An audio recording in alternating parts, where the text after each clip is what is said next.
새벽 공기가 코끝을 스치는 시간, 저는 언제나처럼 가장 먼저 잠에서 깨어납니다. 남편이 세상을 떠나고 아들 현수 내외와 함께 살게 된 지도 벌써 5년이 훌쩍 넘었네요.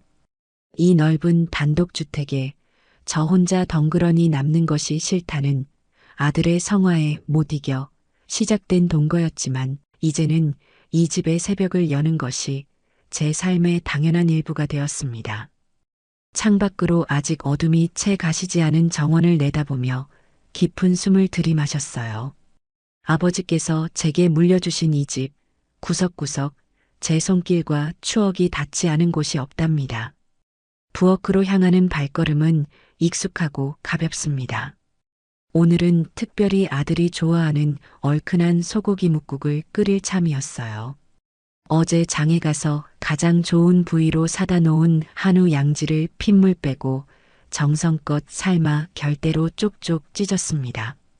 투명하게 익은 무와 대파를 듬뿍 넣고 고춧가루와 국간장으로 칼칼하게 간을 맞추니 금세 구수한 냄새가 집안에 퍼지기 시작해요. 여기에 고등어 자반을 노릇하게 굽고 냉장고에 넣어둔 밑반찬 몇 가지를 꺼내 정갈하게 담아내니 제법 간사한 아침상이 차려졌습니다.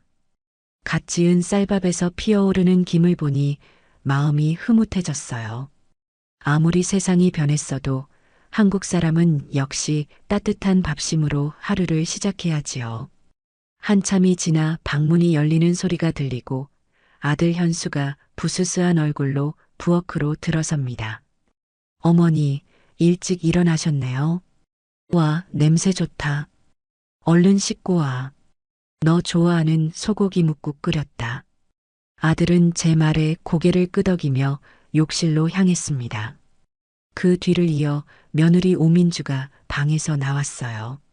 민주는 저와는 완전히 다른 세상 사람 같습니다.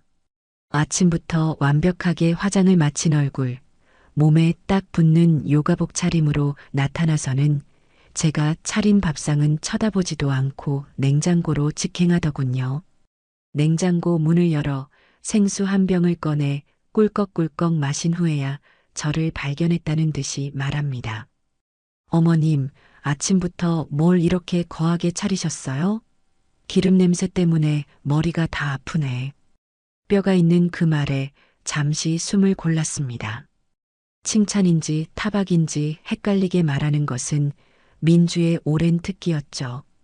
저는 애써 미소를 지으며 대답했어요. 현수가 좋아하잖니. 너도 어서 한술 뜨렴. 됐어요. 전 아침부터 이런 거 안 먹는 거 아시잖아요.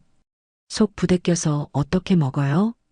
민주는 그렇게 말하며 식탁 의자에 앉아 휴대폰만 들여다보기 시작했습니다. 제가 몇 날 며칠을 고민해서 고른 집안 분위기와 잘 어울리는 원목 식탁이었지만 민주에게는 그저 휴대폰 거치대일 뿐인 듯 했어요. 잠시 후 씻고 나온 현수가 식탁에 앉으며 분위기를 살피더니 멋쩍게 웃으며 말했습니다. 민주가 아침은 빵이나 샐러드 같은 걸 좋아해서요. 입맛이 완전 서양식이라. 그래, 그럴 수 있지. 저는 더 말하지 않고 자리에 앉아 밥을 뜨기 시작했습니다. 하지만 목구멍으로 밥이 넘어가는지 모래가 넘어가는지 알 수 없었어요. 민주는 보란 듯이 휴대폰으로 브런치 맛집을 검색하며 현수에게 속삭였습니다. 자기야, 이번 주말에는 여기 가자. 여기 팬케이크가 그렇게 맛있대. 어머님은 이런 거 싫어하시려나? 그 말은 제게 하는 말이 아니라 저를 완벽하게 타인으로 규정짓는 말이었습니다. 저는 그저 묵묵히 국그릇을 비우는 아들의 마른 등을 바라볼 뿐이었죠. 식사를 마친 아들이 출근 준비를 하러 방으로 들어가자 민주는 기다렸다는 듯이 자리에서 일어났습니다. 전 오늘 필라테스 갔다가 친구들이랑 점심 먹고 들어올게요. 저녁은 알아서들 챙겨 드세요. 그래, 조심히 다녀오너라. 민주는 제 대답은 듣는 둥 마는 둥 현관에서 비싼 명품 가방을 챙겨 들고 쌩하니 나가버렸습니다.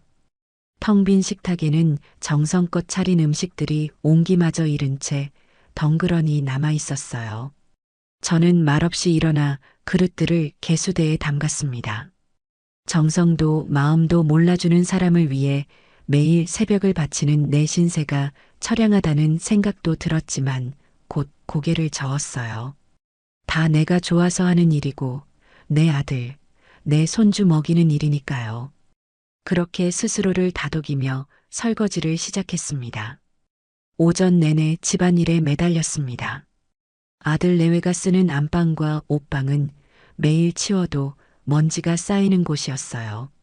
특히 민주의 화장대 위에는 값비싼 화장품들이 무질서하게 널려 있었고 바닥에는 벗어 던진 옷가지들이 작은 산을 이루고 있었죠.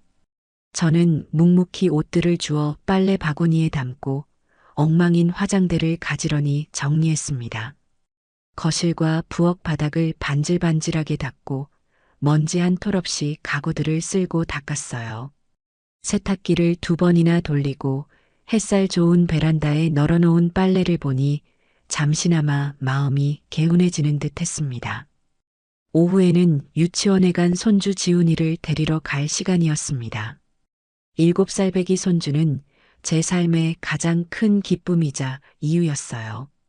유치원 문 앞에서 저를 발견하고 할머니 하고 외치며 달려와 안기는 아이를 보면 아침에 상했던 마음도 눈 녹듯이 사라지곤 합니다. 우리 강아지 오늘 유치원에서 뭐하고 놀았어요? 오늘은 그림 그렸어요. 할머니 얼굴 그렸는데 선생님이 칭찬해 줬어요. 아이의 제잘거림을 들으며 집으로 돌아오는 길은 언제나 행복합니다. 집에 도착해 손을 깨끗이 씻기고 제가 직접 만든 간식을 챙겨주었어요. 지훈이는 제가 해주는 핫케이크를 세상에서 가장 좋아한답니다. 며느리는 팬케이크를 먹으러 밖에 나가지만 정작 제 손주는 할머니표 핫케이크를 더 좋아한다는 사실이 아이러니하게 느껴졌어요. 저녁 시간이 다가오고 퇴근한 아들이 돌아왔습니다. 아들은 피곤한 기색이 역력했어요. 현수야, 고생했다. 어서 씻고 저녁 먹자. 네, 어머니. 근데 민주는 아직 안 들어왔어요? 응, 친구들 만난다고 했으니 좀 늦으려나 보다. 저와 아들, 그리고 지훈이 셋이서 단출하게 저녁 식사를 마쳤습니다. 아들은 말없이 밥만 먹었고 저는 그런 아들의 얼굴을 차마 마주 볼 수 없었어요.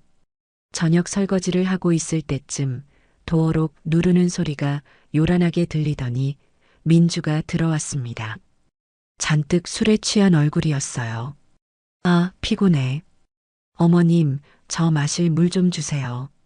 민주는 소파에 가방을 던지듯 내려놓고 그대로 드러누워 버렸습니다. 저는 묵묵히 찬물을 떠다 주었어요. 민주는 물을 받아 마시더니 집안을 한번 휙 둘러보고는 인상을 찌푸리며 말했습니다. 근데 집이 왜 이렇게 먼지가 많아요? 어머님, 청소 좀 신경 써서 하셔야겠어요. 제가 기관지가 약해서 이런 환경에 있으면 바로 기침 나온단 말이에요. 그 순간 제 손에 들려있던 물컵이 부르르 떨렸습니다. 하루 종일 허리 한번 제대로 펴지 못하고 쓸고 닦은 결과가 고작 이런 타박이라니. 제 노고는 먼지만큼이나 하찮고 보이지 않는 것인가 싶어 가슴 한구석이 서늘해졌어요. 하지만 저는 싸움을 만들고 싶지 않았습니다. 아들이 거실로 나오며 민주를 부추겼어요. 민주야, 피곤할 텐데 어서 들어가서 쉬어. 아니, 자기는 몰라서 그래. 내가 얼마나 깔끔 떠는 사람인지. 근데 이 집은 아무리 청소해도 티가 안 나. 어머님이 요령이 없으신가 봐. 그 말에 아들은 제 눈치를 한번 살피더니 민주의 등을 떠밀며 방으로 이끌었습니다. 알았어, 알았어. 내일 내가 다시 한번 청소할게. 응? 아들의 목소리는 변명처럼 들렸습니다. 저는 더 이상 그 꼴을 보고 싶지 않아 조용히 제 방으로 들어왔습니다. 방에 들어와 문을 닫으니 그제야 참았던 한숨이 터져 나왔어요. 내가 이 집에서 식모 노릇을 하려고 아들 내외와 합가를 한 것이 아닌데 씁쓸한 마음을 감출 길이 없었습니다.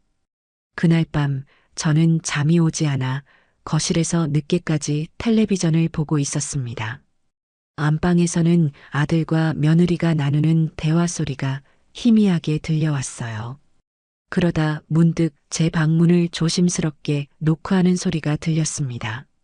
아들 현수였어요. 어머니, 아직 안 주무셨어요? 그래, 들어오너라. 아들은 머리를 극적이며 멋쩍은 표정으로 방에 들어왔습니다. 무슨 말을 하려는지 입술을 달싹이다가 어렵게 입을 열었어요. 저기 어머니, 드릴 말씀이 있어서요. 무슨 일이니? 그게 민주가 다음 주에 고등학교 동창 모임에 나가야 하거든요. 근데 마땅히 입고 나갈 옷이 없다고 해서요. 저는 아들의 다음 말을 기다렸습니다. 예상했던 대로였어요. 백화점에 같이 가봤는데 마음에 드는 원피스가 하나 있다고 하더라고요. 근데 가격이 좀. 그래서 말인데 어머니, 카드값 좀 보태주실 수 있을까요? 아들은 제 눈을 제대로 마주치지 못한 채 말했습니다. 그 모습에 마음이 아팠지만 한편으로는 화가 치밀어 올랐어요. 며느리의 옷장에는 택도 떼지 않은 새 옷들이 가득하다는 것을 저는 알고 있었습니다. 그런데도 또 새 옷 타령이라니. 하지만 아들의 기를 죽이고 싶지 않아 저는 말없이 고개를 끄덕였습니다. 얼마면 되겠니? 한 50만 원 정도만. 그때였습니다. 거실 쪽에서 민주가 누군가와 통화하는 목소리가 선명하게 들려왔어요. 목소리를 낮추려는 노력조차 하지 않는 아주 명랑하고 높은 톤의 목소리였습니다. 응, 나야. 동창회? 당연히 가야지. 옷은 걱정 마. 우리 남편이 지금 어머님한테 돈 받아내고 있거든. 너도 알잖아. 우리 어머님 돈은 그냥 내 돈이나 마찬가지인 거. 필요할 때마다 뽑아 쓰는 ATM기 같은 거지 뭐. 호호. 통화 내용을 듣는 순간 제 머릿속에 무언가가 뚝 하고 끊어지는 소리가 났습니다. ATM기. 내가 내 아들을 낳고 길러준 내가 고작 며느리의 돈이나 뽑아 쓰는 기계 취급을 받고 있었다니. 온몸의 피가 차갑게 식는 기분이었습니다. 제 표정 변화를 읽었는지 아들이 조급하게 말했어요. 어머니, 저건 민주가 친구한테 그냥 장난으로. 저는 아들의 말을 가로막았습니다. 더 이상 듣고 싶지 않았어요. 저는 자리에서 일어나 장롱 깊숙한 곳에 넣어두었던 비상금 봉투를 꺼냈습니다. 그리고 아무 말 없이 현금 50만 원을 세어 아들의 손에 쥐어주었어요. 자, 여기 있다. 가서 너의 아내 좋은 옷 사주렴. 제 목소리는 이상할 정도로 차분했습니다. 아들은 돈을 받아들고도 어쩔 줄 몰라 하며 제 눈치를 살폈어요. 어머니, 화나신 거 아니죠? 아니다. 피곤할 텐데 어서 들어가 자거라. 저는 아들을 방에서 내보내고 문을 닫았습니다. 문에 기댄 채 스르르 주저앉았어요. 눈물은 나오지 않았습니다. 대신 심장이 얼음장처럼 차가워지고 머리는 맑아졌어요. 지난 5년간의 세월이 주마등처럼 스쳐 지나갔습니다. 아들을 위한다는 명목으로, 가정을 지킨다는 이유로 제가 감내해왔던 모든 수모와 무시가 한순간에 무의미하게 느껴졌습니다. ATM기라. 그래, 내가 그동안 너희들의 현금 인출기 노릇을 톡톡히 해주었구나. 하지만 이제는 끝낼 때가 온 것 같았습니다. 이 지긋지긋한 관계를, 이 비참한 내 역할을 끝내야 한다는 차가운 결심이 제 마음속에서 조용히 하지만 단단하게 자리 잡기 시작했습니다. 창밖은 여전히 어두웠지만 제 마음속에서는 그 어떤 새벽보다 선명한 아침이 밝아오고 있었습니다. 며느리가 저를 ATM기라고 칭했던 그날 밤 이후 제 안에 무언가가 단단하게 굳어버렸습니다. 다음 날 새벽에도 저는 어김없이 일어나 아침을 준비했지만 마음가짐은 이전과 완전히 달랐어요. 더 이상 아들과 며느리를 향한 애틋함이나 연민은 없었습니다. 그저 제 집에 함께 사는 동거인 그 이상도 이하도 아니었죠. 제 의무는 오직 하나, 아직 어린 손주 지훈이를 제대로 건사하는 것뿐이었습니다. 아침 식탁의 분위기는 여느 때와 다름없이 냉랭했어요. 며느리 민주는 제가 차린 밥상은 거들떠보지도 않고 어제 제가 준 돈으로 샀을 법한 새 옷을 입고 거울 앞에서 몸을 이리저리 돌려보고 있었습니다. 아들 현수는 그런 아내와 제 눈치를 번갈아 살피며 꾸역꾸역 밥을 입에 밀어 넣었죠. 저는 아무 말 없이 식사를 마친 뒤 묵묵히 설거지를 했습니다.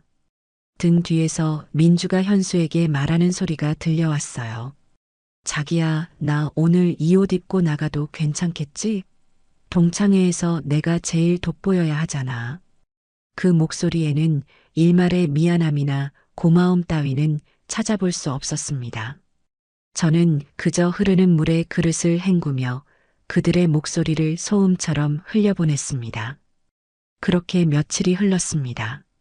저는 제 감정을 철저히 숨긴 채 평소와 다름없이 행동했어요. 집안일을 하고 지훈이를 돌보고 때로는 며느리의 가시 돋친 말을 못 들은 척 넘기기도 했습니다.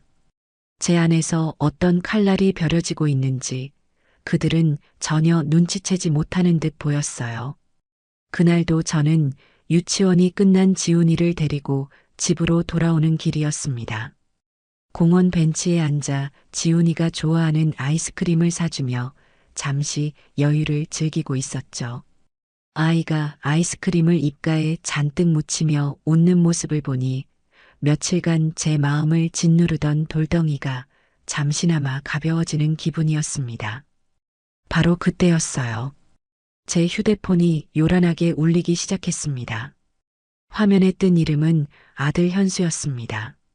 일하는 시간에 웬일인가 싶어 전화를 받았죠. 어머니, 큰일 났어요. 수화기 너머로 들려오는 아들의 목소리는 다급함을 넘어 거의 비명에 가까웠습니다. 제 심장이 쿵 하고 내려앉았어요. 현수야, 무슨 일이니? 침착하게 말해봐. 민주가 사고가 났어요. 지금 병원 응급실이에요. 순간 머리가 아찔해졌습니다. 아무리 며느리가 미웠어도 사고라니요. 저는 벌떡 자리에서 일어났습니다. 옆에 있던 지훈이가 제 표정을 보고 겁을 먹은 얼굴로 저를 올려다보았어요. 어느 병원이니? 많이 다쳤어? 저도 잘 모르겠어요. 운전하다가 뒤에서 차가 박았다는데 목이랑 허리를 못 움직이겠다고 해요. 일단 빨리 좀 와주세요, 어머니. 저 혼자서는 감당이 안 돼요. 아들은 거의 울먹이고 있었습니다. 저는 지훈이의 손을 꽉 잡고 알겠다고 대답한 뒤 전화를 끊었습니다. 머릿속이 하얗게 변했어요. 일단 집으로 달려가 지훈이를 이웃집에 잠시 맡기고 지갑만 챙겨 들고 무작정 밖으로 뛰쳐나갔습니다.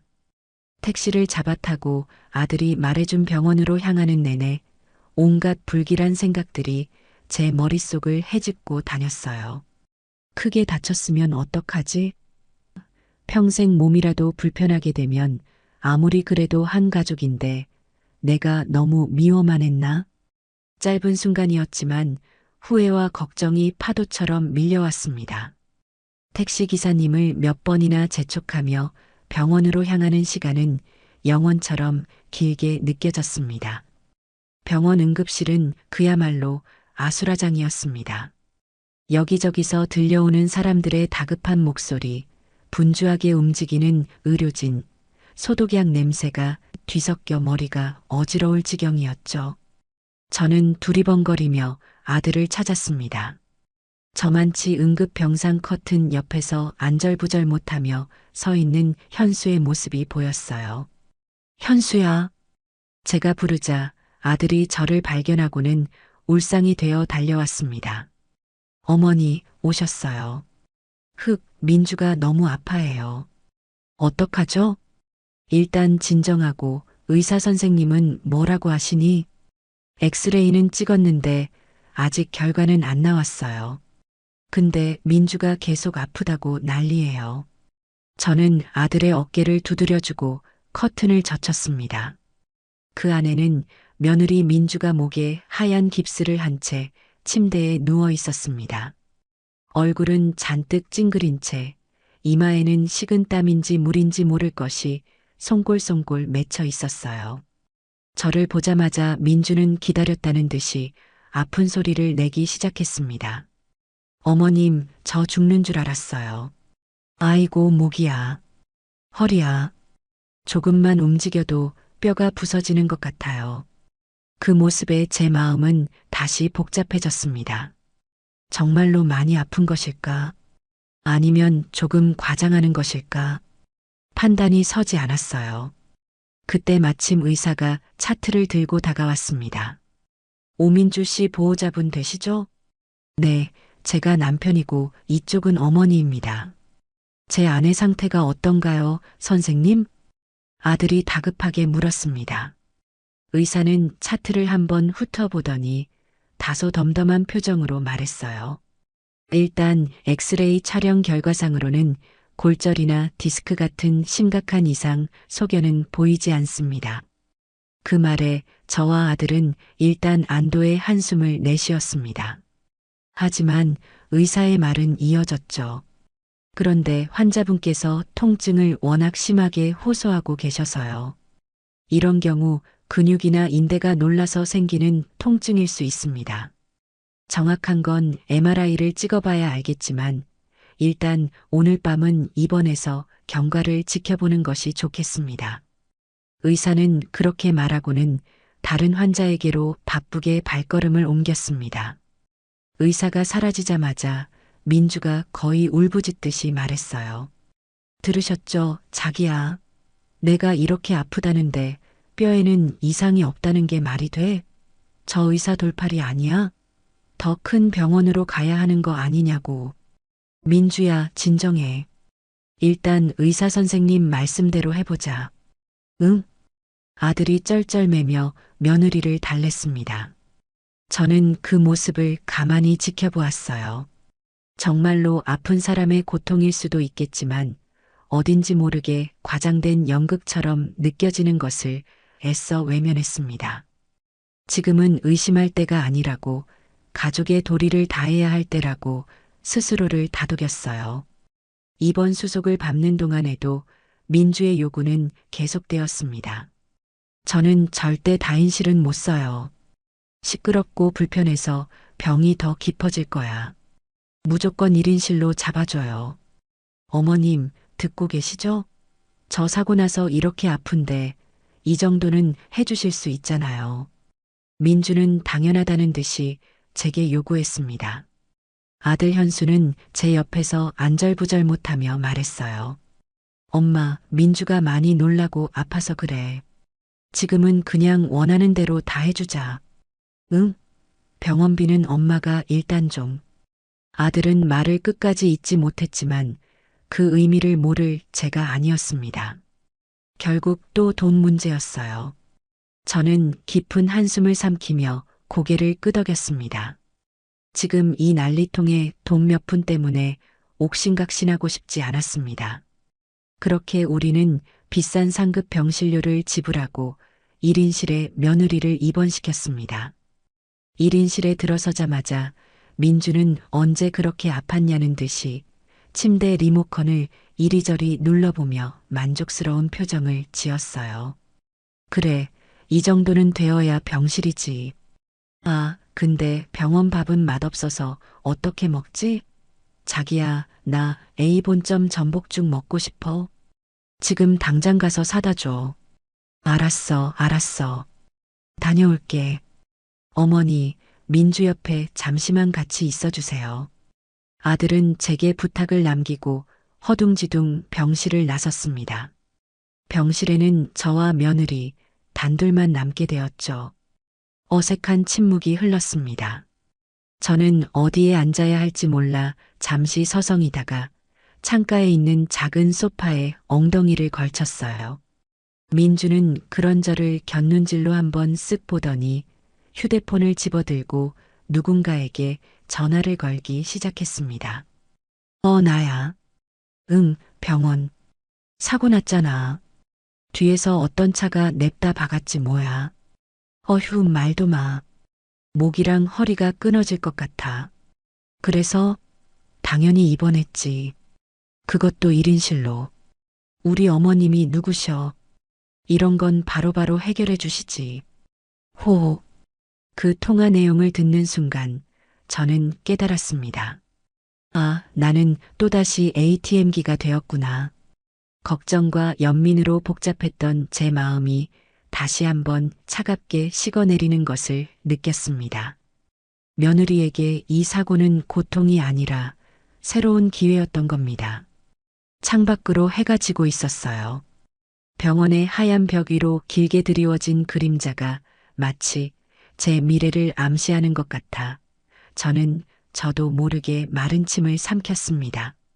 며느리 오민주가 1인실에 자리를 잡은 그 순간부터 그곳은 병실이 아니라 마치 여왕의 집무실처럼 변해버렸습니다.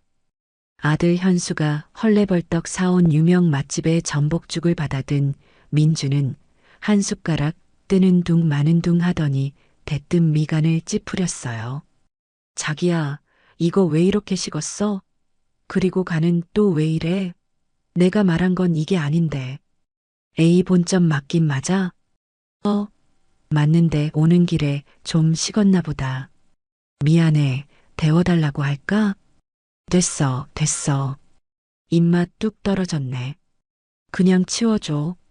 아들은 어쩔 줄 몰라 하며 죽그릇을 들고 쩔쩔맸습니다. 저는 그 광경을 소파에 앉아 말없이 지켜보았어요. 저녁 내내 민주의 요구는 쉴 새 없이 이어졌습니다. 병원 베개가 높다며 집에 있는 메모리 폼 베개를 가져와라. 공기가 건조하다며 가습기를 사와라. 심심하다며 최신 잡지를 종류별로 사와라. 현수는 민주의 명령이 떨어지기 무섭게 병원과 집, 그리고 상점을 오가며 비 오듯 땀을 흘렸습니다. 그 와중에 간병인을 부르자는 제안은 단칼에 거절당했어요. 어머님, 제가 어떻게 모르는 사람한테 제 몸을 맡겨요? 가족이 있는데 왜 생판 남을 들여요? 어머님이랑 자기가 번갈아 가면서 저 돌봐주면 되잖아요. 결국 저와 아들은 꼼짝없이 며느리의 24시간 대기조가 되었습니다. 밤에는 아들이 남고 낮에는 제가 병실을 지키기로 했죠. 다음 날 아침 제가 병실에 도착했을 때 아들은 퀭한 눈으로 소파에서 웅크리고 자고 있었습니다. 민주는 이미 일어나서 휴대폰으로 아침 드라마를 보고 있었고요.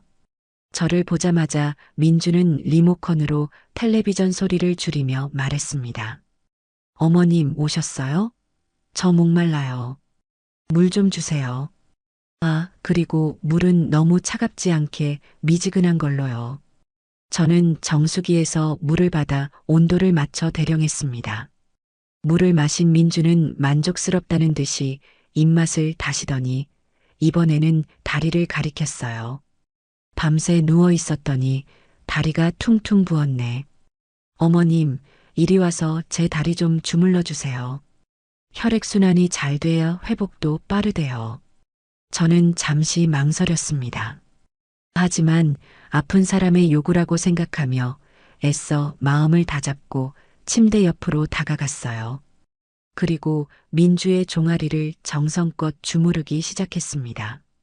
민주는 눈을 감고 제 마사지를 받으며 흡족한 듯한 표정을 지었어요. 그 모습이 어찌나 얄밉던지 손에 힘이 들어가는 것을 간신히 참아야 했습니다. 제 정성스러운 마사지는 민주가 잠이 들 때까지 1시간 넘게 계속되었습니다. 시간이 흐를수록 민주의 갑질은 점점 더 심해졌습니다. 병원 밥은 입에도 대지 않았고 매 끼니 다른 맛집의 음식을 요구했어요. 오늘은 이탈리안 레스토랑의 트러플 수프, 내일은 일식집의 장어덮밥, 모레는 한정식집의 보리굴비. 저는 하루에도 몇 번씩 배달 음식을 주문하고 그것을 다시 예쁜 그릇에 옮겨 담아 며느리에게 바쳐야 했습니다. 그것뿐만이 아니었어요. 어머님, 의사 선생님이 그러시는데 사고 후유증이 정말 무섭대요. 지금 제대로 치료 안 하면 평생 고생한대요. 그러니까 돈 아끼지 말고 비급여 항목이라도 제 몸에 좋은 치료는 무조건 다 받게 해주세요. 아셨죠? 민주는 마치 제 건강을 걱정해주는 척하며 교묘하게 금전적인 요구를 해왔습니다. 아들 현수는 며느리의 말이라면 콩으로 매주를 쓴다고 해도 믿을 사람이었기에 매일같이 제게 와서 돈 이야기를 꺼냈어요. 어머니, 민주가 도수 치료를 받아야 한대요. 한 번에 20만 원인데 보험이 안 된대요. 어머니, 척추에 좋다는 영양주사가 있다는데 한 대에 50만 원이래요. 몇 번 맞아야 효과가 있대요. 어머니, 상대방 차주랑 합의를 봐야 하는데 합의금이 생각보다 많이 필요할 것 같아요. 아들은 매일같이 새로운 청구서를 들고 와 제 앞에서 고개를 숙였습니다. 제 통장 잔고는 눈에 띄게 줄어들기 시작했어요. 남편이 남겨준 유산과 제가 평생 아끼고 모은 돈이 며느리의 병원비라는 명목 아래 썰물처럼 빠져나가고 있었습니다. 이러다가는 정말 집 기둥이라도 뽑아야 할 판이었어요. 며칠 뒤 저는 더 이상 참을 수 없어 조심스럽게 입을 열었습니다. 병실에서 과일을 깎고 있는 제게 민주가 또 새로운 요구를 하고 나선 참이었어요. 어머님, 제 친구가 그러는데 강남에 척추교정으로 유명한 한의원이 있대요. 거기서 약을 지어 먹으면 효과가 직방이라는데 한 재에 몇백만 원은 한다나 봐요. 우리도 거기 가서 약 좀 지을까요? 그 말에 저는 깎던 사과를 내려놓고 민주를 똑바로 쳐다보며 말했습니다. 얘야, 병원에서 받는 치료만으로도 충분하지 않겠니? 꼭 그렇게까지 비싼 약을 먹어야 하니? 엄마도 이제 여윳돈이 얼마 없는데. 제 말이 끝나기가 무섭게 민주의 눈에서 갑자기 눈물방울이 뚝뚝 떨어지기 시작했습니다. 조금 전까지 멀쩡하게 휴대폰을 보며 웃던 사람이라고는 믿기지 않을 정도의 연기력이었어요. 어머님, 어떻게 그런 말씀을 하세요? 제가 지금 돈 쓰고 싶어서 이러는 줄 아세요? 다 제 몸 생각해서 빨리 나아서 어머님 고생 덜어드리려고 이러는 거잖아요. 그런데 어머님은 제가 그냥 이대로 계속 아프길 바라시는 거예요? 제가 아파야 어머님이 편하신 거냐고요. 민주는 서럽게 울부짖기 시작했습니다. 그 소리에 마침 병실로 들어오던 아들 현수가 기겁을 하며 달려왔어요. 민주야, 왜 그래? 무슨 일이야? 자기야, 흑흑. 어머님이 나한테 돈 아깝다고 타박하시잖아. 내가 아픈 게 다 거짓말인 것처럼 말씀하시잖아. 며느리의 말에 아들의 얼굴이 싸늘하게 굳어지더니 저를 향해 돌아섰습니다. 아들의 눈에는 원망과 분노가 가득했어요. 엄마, 어떻게 아픈 사람한테 그런 말을 할 수가 있어? 민주가 지금 얼마나 힘들고 고통스러워 하는지 안 보여? 엄마한테는 돈이 그렇게 중요해? 며느리가 아파서 누워 있는데 돈 걱정부터 하는 게 말이 되냐고. 아들은 제게 고래고래 소리를 질렀습니다. 저는 순간 말문이 막혔어요. 제 아들이 맞나 싶었습니다. 제 아들이 제 앞에서 며느리의 거짓 눈물의 쏘가 제 가슴에 비수를 꽂고 있었습니다. 저는 아무런 변명도 하지 않았습니다. 할 필요를 느끼지 못했죠. 저는 그저 싸늘한 눈으로 제 아들과 그의 품에 안겨서 어깨를 들썩이며 우는 척하는 며느리를 번갈아 쳐다보았습니다. 제 마음속에 남아있던 마지막 한 조각의 기대마저 산산조각 나는 순간이었어요. 알겠다. 내가 잘못했구나. 약 지어주마. 얼마면 되겠니? 제 목소리는 감정 없이 메말라 있었습니다. 아들은 제 대답에 잠시 머뭇거리더니 이내 민주를 다독이며 말했습니다. 거봐, 엄마도 그럴 뜻이 아니었을 거야. 오해해서 미안하다고 하잖아. 그는 제 사과를 멋대로 해석해서 며느리에게 전달했습니다. 저는 더 이상 그 역겨운 연극을 보고 싶지 않아 조용히 가방을 챙겨 병실을 나섰습니다. 복도를 걸어 나오는데 등 뒤로 민주의 훌쩍임이 잦아들고 두 사람이 소곤거리는 소리가 들리는 듯 했습니다. 병원의 차가운 복도를 혼자 걷고 있자니 헛웃음이 나왔습니다. 그래, 내가 이 집안의 죄인이구나. 돈을 대주지 못하면 죄인이 되는 세상에 살고 있었구나. 저는 엘리베이터 버튼을 누르며 결심했습니다. 이 연극의 끝은 내가 정할 것이라고. 그리고 그 끝은 결코 그들이 원하는 해피엔딩이 아닐 것이라고 말입니다. 며느리가 병원에 입원해 있는 동안 텅 빈 집에는 저와 손주 지훈이만 남게 되었습니다. 아들은 회사 일이 끝나면 곧장 병원으로 달려가 며느리 곁을 지켰고 집에 들어오는 날은 손에 꼽을 정도였어요. 덕분에 저는 며느리의 성화를 듣지 않아도 되는 고요한 시간을 보낼 수 있었습니다. 하지만 그 고요함은 폭풍 전에 그것처럼 위태롭고 불안했죠. 매일같이 줄어드는 통장 잔고와 아들의 무심한 얼굴, 며느리의 탐욕스러운 목소리가 제 머릿속을 떠나지 않았습니다. 그럴 때마다 제게 유일한 위안이 되어준 것은 바로 손주 지훈이었습니다. 할머니, 엄마는 언제 와요? 응, 엄마는 몸이 좀 아파서 병원에 있는 거야. 금방 나아서 올 거야. 그럼 아빠는요? 아빠는 엄마 옆에서 간호해주고 있단다. 우리 지훈이 씩씩하게 할머니랑 잘 지내고 있으면 엄마 아빠 금방 돌아오실 거야. 저는 애써 태어난 척 아이를 다독였지만 마음 한구석은 늘 무거웠습니다. 이 아이에게 뭐라고 설명을 해야 할까요? 너의 엄마가 할머니의 돈을 노리고 아픈 척 연기를 하고 있단다. 너의 아빠는 거기에 속아 할머니의 가슴에 못을 박고 있단다. 차마 그렇게 말할 수는 없는 노릇이었죠. 저는 그저 지훈이를 더 따뜻하게 안아주고 더 맛있는 음식을 해주고 더 재미있는 이야기를 들려주며 제 불안감을 감추려 애썼습니다. 지훈이만큼은 이 더러운 진실을 모르고 그저 할머니의 사랑을 듬뿍 받는 행복한 아이로 자라주길 바랐습니다. 그날 저녁도 저는 지훈이와 단둘이 저녁 식사를 마친 뒤 거실에서 함께 동화책을 읽고 있었습니다. 아들에게서는 오늘도 늦는다는 짧은 문자 메시지만 와 있을 뿐이었죠. 한참 동화책에 빠져 있던 지훈이가 갑자기 장난감 휴대폰을 들고 와 제게 말했어요. 할머니, 나 친구랑 통화할래요. 그러렴, 우리 강아지. 누구랑 통화하고 싶어? 민준이랑 통화할래요. 저는 웃으며 지훈이의 장난을 받아주었습니다.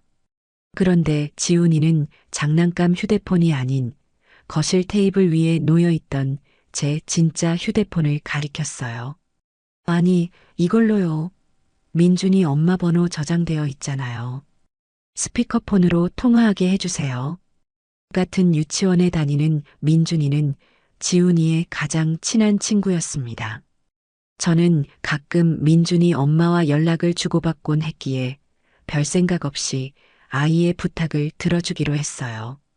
민준이 엄마에게 전화를 걸어 아이들끼리 통화하게 해주고 싶다고 양해를 구했습니다.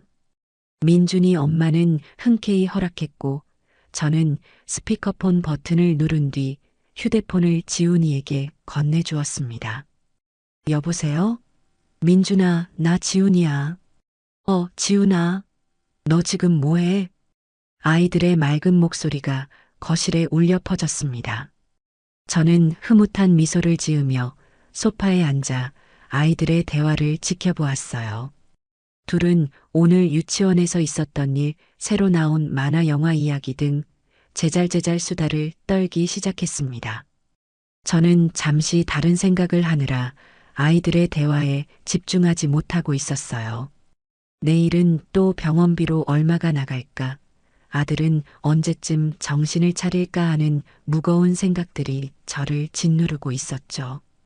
바로 그때 민준이의 질문이 제 귓가에 날아와 박혔습니다. 근데 지훈아, 너희 엄마는 아직도 아프셔? 유치원 선생님이 그러시던데. 그 질문에 제 모든 신경이 휴대폰으로 쏠렸습니다. 지훈이는 뭐라고 대답할까? 저는 저도 모르게 숨을 죽였습니다. 지훈이는 아주 해맑고 천진난만한 목소리로 조금의 망설임도 없이 대답했어요. 응, 우리 엄마 아직 병원에 있어. 근데 괜찮아. 하나도 안 슬퍼. 왜 안 슬퍼? 엄마가 아프면 슬프잖아. 민준이의 순수한 물음에 지훈이는 마치 대단한 비밀이라도 알려주는 듯한 목소리로 신나게 말했습니다. 그리고 그 한마디는 제 남은 인생을 통째로 뒤흔들어 놓았습니다. 엄마가 그랬어. 조금만 더 아프다고 하고 병원에 있으면 할머니 집 팔고 더 크고 좋은 아파트로 이사 갈 수 있다고. 거기에는 엄청 큰 수영장도 있대. 그래서 나 하나도 안 슬퍼. 완전 신나. 그 말을 듣는 순간 제 세상이 무너져 내렸습니다. 시간이 멈추고 주변의 모든 소리가 사라졌어요. 오직 아이의 천진한 목소리만이 제 귓속에서 악마의 속삭임처럼 몇 번이고 되풀이 되었습니다. 할머니 집 팔고 더 크고 좋은 아파트로 이사. 조금만 더 아프다고 하고 망치로 머리를 세게 얻어맞은 듯한 충격에 숨을 쉴 수가 없었습니다.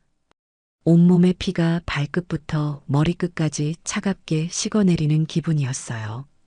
그동안의 모든 일들이 파노라마처럼 제 머릿속을 스쳐 지나갔습니다. 저를 ATM기라고 칭하던 며느리의 목소리, 과장되게 아픈 척하던 병실에서의 연기, 끝없이 이어지던 돈 요구, 제 탓을 하던 아들의 원망스러운 눈빛, 흩어져 있던 모든 퍼즐 조각이 한순간에 완벽하게 맞춰졌습니다. 이것은 처음부터 끝까지 제 집과 재산을 노리고 치밀하게 계획된 한 편의 사기극이었던 겁니다. 저는 멍하니 앉아 있었습니다. 아이는 여전히 신이 나서 친구에게 새로 이사갈 집에 대해 자랑하고 있었지만 제 귀에는 아무것도 들리지 않았어요. 얼마나 시간이 흘렀을까. 통화가 끝나고 지훈이가 제게 달려와 안겼습니다. 할머니, 저 잘했죠? 저는 아이를 끌어안았지만 아무 말도 할 수 없었습니다. 제 품에 안긴 아이의 온기가 느껴지지 않을 정도로 제 몸과 마음은 얼어붙어 있었습니다. 분노, 배신감, 그런 단어로는 도저히 표현할 수 없는 감정이 제 속에서 들끓었습니다. 그것은 제 인생 전체를 부정당한 듯한 깊은 허무함과 제 존재 가치를 짓밟힌 것에 대한 서늘한 생각이었어요. 그날 밤 저는 한숨도 자지 못했습니다. 침대에 누워 뜬 눈으로 밤을 새웠어요. 하지만 더 이상 눈물은 나지 않았습니다. 오히려 정신이 번쩍 들고 머리가 맑아지는 기분이었습니다. 그래, 고맙다. 아무것도 모르는 내 손주가 이 지옥 같은 현실을 내게 알려주었구나. 더 이상 망설일 필요가 없었습니다. 더 이상 저들을 위해 내 인생과 내 부모님이 물려주신 소중한 재산을 낭비할 수는 없었습니다. 동이 트기 시작할 무렵 저는 자리에서 일어났습니다. 제 마음속에서는 이미 아주 차갑고 단단하고 돌이킬 수 없는 결심이 서 있었습니다. 그들이 원하는 대로 이 집을 팔아주기로, 그리고 그들에게 평생 잊을 수 없는 선물을 안겨주기로. 제 얼굴에는 희미한 미소마저 떠올랐습니다. 그것은 복수의 여신이 짓는 차갑고도 아름다운 미소였습니다. 이제 연극은 끝났습니다. 이막의 감독은 바로 제가 될 것이었습니다. 손주 지훈이의 그 끔찍한 말을 들은 이후로 제 시간은 다르게 흐르기 시작했습니다. 이전에 제가 무기력과 슬픔 속에서 시간을 흘려보냈다면 이제는 단단하고 차가운 결심 위에서 시간을 조각하고 있었습니다.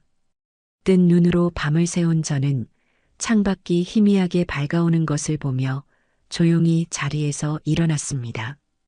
더 이상 슬픔이나 분노로 심장이 뛰지 않았어요. 대신 차갑게 식은 머리로 앞으로 해야 할 일들이 하나씩 아주 선명하게 그려지기 시작했습니다.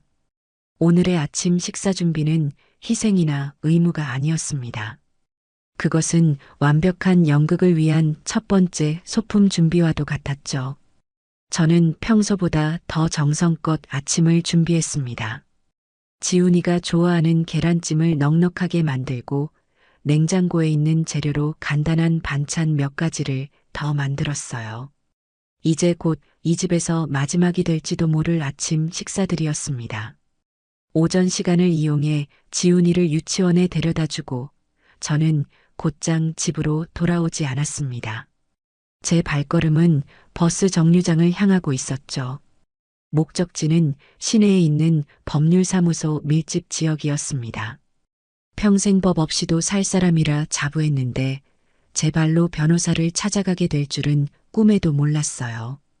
인터넷으로 미리 검색해둔 가사 및 부동산 관련 상담으로 평판이 좋은 변호사 사무실의 문을 열고 들어섰을 때 저는 조금 떨리는 것을 느꼈습니다. 하지만 문을 여는 순간 그 떨림은 곧 단단한 사명감으로 바뀌었어요. 상담실에 마주 앉은 중년의 변호사는 제 이야기를 묵묵히 들어주었습니다. 아들 내외와 합가하게 된 과정부터 며느리의 끝없는 돈 요구, 병원에서의 기만적인 행동, 그리고 결정적으로 손주에게서 듣게 된 충격적인 진실까지 저는 감정을 최대한 배제하고 사실관계만을 건조하게 전달하려 애썼습니다. 이야기를 다 들은 변호사는 안경을 고쳤으며 제게 몇 가지 질문을 했습니다. 어머님, 지금 살고 계신 그 주택의 명의는 어떻게 되어 있습니까? 제 단독 명의입니다. 결혼 전 아버님께서 제게 물려주신 집이에요. 남편이 살아있을 때도 공동 명의로 바꾸지 않았습니다. 그렇군요. 그렇다면 그 주택은 어머님의 특유 재산으로 인정됩니다. 아드님이나 며느님이 재산 형성에 기여한 바가 전혀 없다면 법적으로 그 집에 대한 권리를 주장하기는 매우 어렵습니다. 변호사의 단호한 말에 저는 저도 모르게 주먹을 꽉 쥐었습니다. 가장 걱정했던 부분이었거든요. 제가 저들을 내보내고 싶습니다. 어떤 절차를 밟아야 할까요? 우선 내용 증명을 통해 퇴거를 정식으로 요구하시는 것이 좋습니다. 정해진 기한까지 집을 비우지 않을 시 명도 소송을 진행하게 됩니다. 소송에서 승소 판결을 받으면 그 후에는 법원의 힘을 빌려 강제 집행까지 가능합니다. 특유재산, 내용 증명, 명도 소송, 강제 집행. 생전 처음 들어보는 단어들이었지만 그 단어들이 제게는 세상을 구할 마법의 주문처럼 들렸습니다. 저는 변호사에게 고개를 숙여 감사 인사를 하고 내용 증명 발송을 포함한 모든 법적 절차를 위임했습니다. 든든한 무기를 얻은 기분이었어요. 법률사무소에서 나온 저는 곧장 인근의 부동산으로 향했습니다.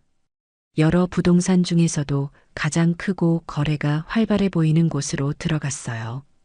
중개인은 갑자기 들어선 노부인을 보고 의아한 표정을 지었지만 이내 친절하게 저를 맞이했습니다.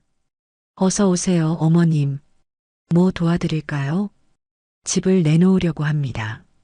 제 단호한 말에 중개인의 눈이 동그래졌습니다. 저는 제가 사는 동네와 집의 주소를 말했습니다. 그 동네에서는 꽤나 알려진 정원이 딸린 큰 단독주택이었기에 중개인은 금방 어딘지 알아차렸죠. 아, 그 사모님 댁이군요. 그 좋은 집을 왜 갑자기 무슨 일 있으세요? 개인적인 사정이 좀 있어서요. 시세보다 조금 낮춰도 좋으니 최대한 빨리 처분하고 싶습니다. 매매와 동시에 제가 들어갈 작은 아파트도 하나 알아봐 주셨으면 해요. 방 2개 정도면 충분합니다. 큰 집을 팔고 작은 아파트로 옮기겠다는 제 말에 중개인은 무언가 사연이 있음을 직감한 듯 더 이상 묻지 않고 고개를 끄덕였습니다. 알겠습니다, 사모님. 최대한 빨리 좋은 매수자를 찾아보겠습니다. 그의 말을 뒤로하고 부동산을 나서는 제 발걸음은 법률사무소를 나설 때와는 또 다른 후련함으로 가득 차 있었습니다. 이제 모든 준비는 시작되었습니다. 주사위는 던져졌고 더 이상 돌아갈 다리는 없었습니다. 집으로 돌아온 저는 아무 일도 없었다는 듯이 행동했습니다. 청소를 하고 저녁 식사를 준비했어요. 얼마 지나지 않아 아들에게서 전화가 걸려왔습니다. 어머니, 저예요. 민주 상태는 좀 어때요? 저는 제 안에서 치밀어 오르는 경멸감을 억누르고 최대한 다정한 목소리를 연기했습니다. 아, 현수야. 민주는 괜찮니? 병원 생활이 힘들지는 않고? 네, 뭐 계속 누워만 있으니 좀이 쑤시는가 봐요. 그래도 어머님이 신경 써주신 덕분에 좋은 치료 잘 받고 있어요. 참, 내일 한의원에 가서 약을 짓기로 했는데 약값이 만만치 않네요. 어머니, 괜찮으시겠어요? 그럼 괜찮고 말고. 아픈 사람 치료하는데 돈이 문제겠니? 필요한 만큼 말하렴. 내가 어떻게든 마련해 볼 테니. 저는 제 입에서 그런 말이 술술 나오는 것에 스스로도 놀랐습니다. 제 말을 들은 아들은 안심한 듯 목소리가 한결 밝아졌어요. 역시 우리 어머니밖에 없어요. 정말 감사합니다. 민주도 어머니한테 정말 고마워하고 있어요. 저는 전화기 너머에서 아들의 말을 들으며 코웃음을 치는 며느리의 얼굴을 상상했습니다. 고마워한다고? 제 돈을 빼먹을 수 있어서 고마워하겠지. 그래, 알았다. 민주에게 안부 전해주렴. 몸 관리 잘하라고. 전화를 끊고 저는 잠시 허공을 응시했습니다. 가서 너의 아내 좋은 약 지어주렴. 이제 그 말은 더 이상 체념이나 희생의 언어가 아니었습니다. 그것은 덫을 놓는 사냥꾼의 언어였어요. 너희가 원하는 대로 얼마든지 돈을 내어주마. 너희의 탐욕이 하늘을 찌를수록 너희가 파놓은 함정은 더욱 깊어질 테니. 그리고 그 함정에 빠져 허우적거릴 때 나는 가장 높은 곳에서 너희를 내려다볼 것이다. 그날 이후 저는 완벽한 두 얼굴의 배우가 되었습니다. 아들과의 통화에서는 한없이 인자하고 걱정 많은 시어머니를 연기했고 며느리가 먹고 싶다는 음식이 있으면 군말 없이 배달시켜 병원으로 보냈습니다. 지훈이 앞에서는 세상에서 가장 다정한 할머니가 되어 함께 웃고 떠들었어요. 하지만 혼자 있을 때 저는 차가운 전략가가 되었습니다. 인터넷으로 명도 소송 절차를 더 자세히 알아보고 이사갈 아파트의 시세를 꼼꼼히 체크했어요. 제 수첩에는 앞으로 해야 할 일들이 날짜별로 빼곡하게 적혀 나갔습니다. 겉으로는 평화로운 일상이었지만 제 마음속에서는 거대한 폭풍이 조용히 몸집을 불리고 있었습니다. 저는 매일 밤 거실 창가에 서서 제가 평생을 살아온 이 집을 내려다보았습니다. 이전에는 따뜻한 보금자리였던 이 집이 이제는 제 복수를 위한 가장 강력한 무기처럼 보였습니다. 집의 모든 벽돌과 창문이 제게 속삭이는 듯 했습니다. 이제 곧 끝이 올 것이라고. 당신의 시간이 오고 있다고 말입니다. 법률적, 행정적 준비를 마친 제게 남은 과제는 단 하나였습니다. 그들의 만행을 명명백백하게 증명할 증거를 확보하는 것이었죠. 변호사는 증거가 많을수록 소송이 유리해지고 혹시 모를 분쟁에서 제 입장을 더욱 공고히 할 수 있다고 조언했습니다. 저는 그 조언을 가슴 깊이 새겼습니다. 복수는 감정적으로 하는 것이 아니라 차갑고 명확한 사실로 해야 하는 법이니까요. 그 첫 번째 단계는 바로 돈의 흐름을 파악하는 것이었습니다.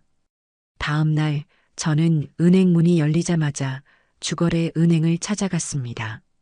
번호표를 뽑고 기다리는 동안 제 심장은 묘한 긴장감으로 두근거렸어요. 창구 직원에게 신분증을 내밀며 지난 5년간 아들 김현수의 계좌로 이체된 모든 내역과 며느리 오민주가 사용한 제 명의의 신용카드 내역 전체를 출력해달라고 요청했습니다. 젊은 직원은 제 요청에 조금 놀란 듯 했지만 이내 제 단호한 표정을 보고 군말 없이 서류를 준비하기 시작했어요. 잠시 후 프린터에서는 쉴 새 없이 종이가 쏟아져 나왔습니다. A4 용지로 수십 장에 달하는 그 서류 뭉치를 받아드는 순간 저는 그 무게에 잠시 휘청할 뻔했습니다. 그것은 단순한 종이의 무게가 아니었어요. 지난 5년간 제가 짊어져 온 마음의 짐, 그리고 제 무지와 어리석음의 무게였습니다. 집으로 돌아온 저는 식탁에 서류 뭉치를 펼쳐놓고 형광펜을 집어들었습니다. 그리고 한 장 한 장, 한 줄 한 줄 꼼꼼하게 내역을 훑어보기 시작했어요. 처음에는 그저 아들의 생활비와 용돈을 보태준 것이라고 생각했습니다.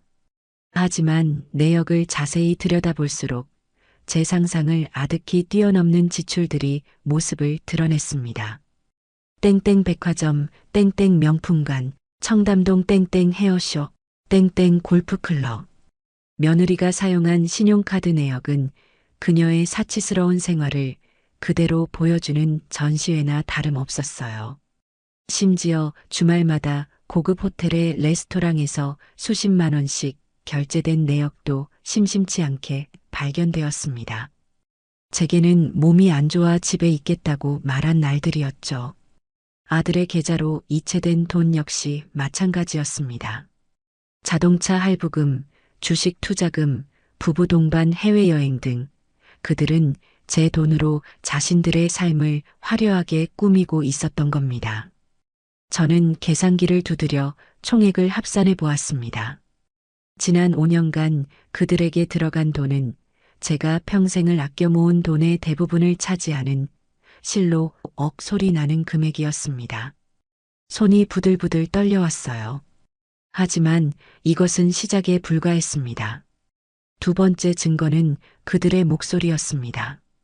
저는 결정적인 녹취를 위해 치밀하게 판을 짜기 시작했습니다. 며칠 뒤 저는 아들에게 전화를 걸어 잔뜩 힘없고 지친 목소리를 연기했어요. 현수야, 나다. 다름이 아니라 엄마가 이제 정말 돈이 없는 것 같구나. 있는 돈 없는 돈 다 끌어다 병원비랑 약값을 댔더니 이제 통장이 거의 바닥을 보이네. 어쩌면 좋으냐. 제 목소리에는 걱정과 불안이 가득 담겨 있었습니다. 물론 완벽한 연기였죠. 제 말에 아들은 잠시 당황하는 듯 했습니다. 그들의 ATM기가 고장 나려 한다는 신호였으니까요. 잠시 침묵하던 아들이 조심스럽게 입을 열었습니다. 어머니, 그게 정말이에요? 그래도 집이 있잖아요. 저는 기다렸다는 듯이 되물었습니다. 집? 집은 우리가 사는 곳인데 그게 돈과 무슨 상관이니? 아니, 제 말은 민주가 그러는데 이참에 어머님도 연세가 있으시니 넓은 집은 관리하기 힘드실 거고 이 집을 팔아서 빚도 좀 갚고 남는 돈으로 저희는 방배동 쪽에 새 아파트 하나 얻고 어머니는 근처에 아담한 오피스텔 하나 얻어드리면 어떻겠냐고. 그럼 다 해결되잖아요. 왔구나. 저는 속으로 쾌재를 불렀습니다. 제 휴대폰은 이미 통화 자동 녹음 기능이 켜져 있었어요. 저는 더 확실한 증거를 남기기 위해 순진하고 어리석은 노모를 연기하며 질문을 던졌습니다. 집을 팔자고? 그게 민주 생각이니 아니면 너의 생각이니? 민주 생각이기도 하고 듣고 보니 그게 가장 합리적인 방법인 것 같아요. 어머니 혼자 사시기에 이 집은 너무 크고 저희도 이제 분가해서 저희만의 삶을 꾸리고 싶고요. 어머니, 이번 기회에 딱 정리하면 좋잖아요. 그럼 집 한 돈은 어떻게 나누자는 거니? 그야 당연히 저희가 더 많이 가져야죠. 저희는 이제 시작하는 젊은 부부고 지훈이도 키워야 하잖아요. 어머니는 오피스텔 하나 얻어드리고 매달 용돈 조금씩 드리면 되죠. 안 그래요, 어머니? 아들의 목소리에는 일말의 죄책감도 없었습니다. 그것이 가장 합리적이고 당연한 방법이라는 확신에 차 있었어요. 저는 조용히 전화를 끊었습니다. 그리고 곧장 녹음 파일을 컴퓨터에 백업하고 여러 개의 USB에 나누어 저장했습니다. 이 녹음 파일은 아들이 제 등 뒤에 칼을 꽂았다는 가장 확실하고도 잔인한 증거가 될 것이었습니다. 마지막 증거는 며느리의 실체를 보여줄 자료였습니다. 저는 문득 며느리가 SNS를 한다는 사실을 떠올렸습니다. 하지만 그녀의 계정은 비공개였죠. 포기할 제가 아니었습니다. 저는 며느리가 자주 언급하던 친구의 이름을 기억해냈습니다. 그 친구의 SNS를 찾아 들어가니 다행히 전체 공개 계정이었습니다. 친구의 게시물들을 훑어보던 중 저는 제 눈을 의심했습니다. 며느리와 그 친구가 함께 찍은 사진 아래에 며느리의 비공개 계정이 태그되어 있었던 겁니다. 저는 혹시나 하는 마음에 제 부계정으로 팔로우 신청을 했습니다. 며칠간 아무 소식이 없어 포기하려던 찰나 놀랍게도 며느리가 제 팔로우를 수락했습니다. 아마도 제가 꾸며놓은 가짜 프로필 사진과 게시물들에 별의심을 하지 않은 모양이었어요. 그리고 마침내 저는 판도라의 상자를 열었습니다. 며느리의 SNS는 그야말로 가관이었습니다.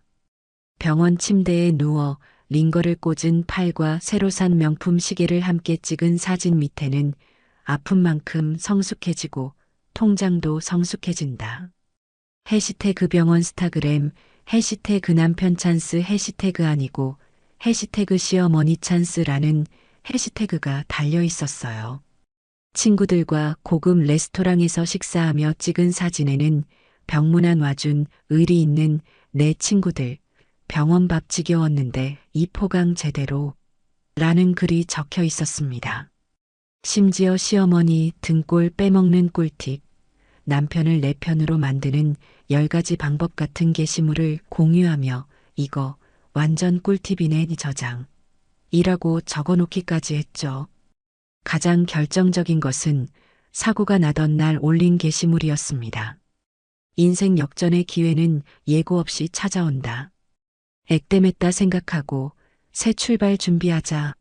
해시태그 인생은 타이밍 해시태그 꽃길만 걷자라는 글과 함께 새로 이사갈 아파트 모델하우스 사진을 올려놓았던 겁니다. 저는 손을 부들부들 떨며 그 모든 화면을 하나하나 캡처하고 날짜와 시간이 나오도록 인쇄했습니다. 증거는 차고 넘쳤습니다. 통장 내역, 녹음 파일, 그리고 며느리의 SNS 기록까지.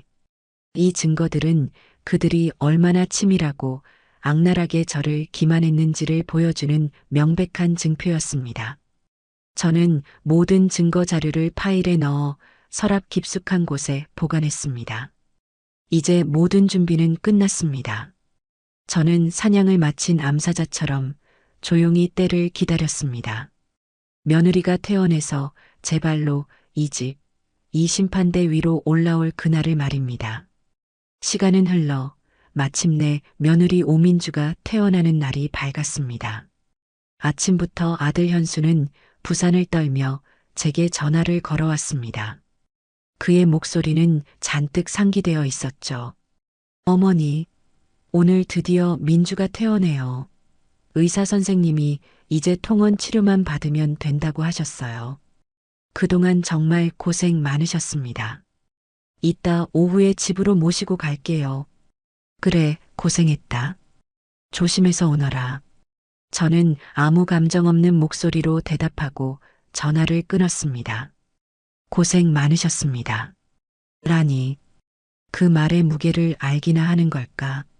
저는 쓴웃음을 지으며 마지막 준비를 시작했습니다. 집안을 평소보다 더 깨끗하게 청소하고 며느리가 좋아하지도 않을 소고기 미역국을 한 솥 끓였습니다. 완벽한 무대를 위한 마지막 장식이었죠. 그리고 서랍 깊숙한 곳에 넣어두었던 증거 파일들을 꺼내 거실 테이블 아래 보이지 않는 곳에 놓아두었습니다. 이제 배우들만 도착하면 이 지긋지긋한 연극의 마지막 막이 오를 참이었습니다. 오후가 되자 현관 도어록 누르는 소리가 요란하게 들렸습니다. 문이 열리고 아들이 휠체어를 밀며 들어왔어요. 휠체어에는 마치 전쟁에서 승리하고 돌아온 개선장군처럼 거만한 표정의 민주가 앉아 있었습니다. 멀쩡히 두 발로 걸어 다닐 수 있다는 것을 알았지만 그녀는 마지막까지 피해자 코스프레를 잊지 않았습니다. 어머님, 저 왔어요. 아이고, 그래도 집이 제일 편하네. 민주는 현수의 부축을 받아 휠체어에서 일어나 소파 중 가장 좋은 자리에 보란 듯이 드러누웠습니다. 퇴원 기념으로 아들이 사준 것이 분명한 화려한 원피스가 그녀의 몸 위에서 번쩍이는 듯 했어요. 어휴, 병원에 오래 있었더니 온몸이 쑤시네. 어머님, 저 이제부터 아무것도 못하니까 모든 건 다 어머님이 해주셔야 해요. 아셨죠? 저 아직 환자예요. 그녀는 제게 대답할 기회도 주지 않고 당연하다는 듯이 명령했습니다. 아들 현수는 그런 며느리 옆에 앉아 과일을 깎을 준비를 하며 거들었어요. 엄마, 민주 아직 몸이 불편하니까 당분간은 각별히 신경 좀 써주세요. 제가 옆에서 잘 도울게요. 저는 그들의 모습을 가만히 지켜보았습니다. 저를 완벽한 하녀 취급하는 며느리나 그런 며느리의 비위를 맞추느라 여념이 없는 아들이나 그들의 역겨운 이중주에 마침표를 찍어줄 시간이었습니다. 저는 조용히 거실 테이블 앞으로 다가가 앉았습니다. 그리고 테이블 아래에 숨겨두었던 서류 파일을 꺼내들었죠. 그 모습을 본 아들과 며느리가 의아한 표정으로 저를 쳐다보았습니다. 어머니, 그게 뭐예요? 저는 대답 대신 파일에서 서류들을 꺼내 테이블 위에 하나씩 펼쳐놓기 시작했습니다. 가장 먼저 지난 5년간의 은행 거래 내역과 신용카드 사용 내역이 빼곡히 인쇄된 수십 장의 종이들이 테이블을 가득 채웠습니다. 그 위로 형광펜으로 그어진 사치스러운 지출 내역들이 선명하게 보였죠. 아들과 며느리의 얼굴이 조금씩 굳어지기 시작했습니다.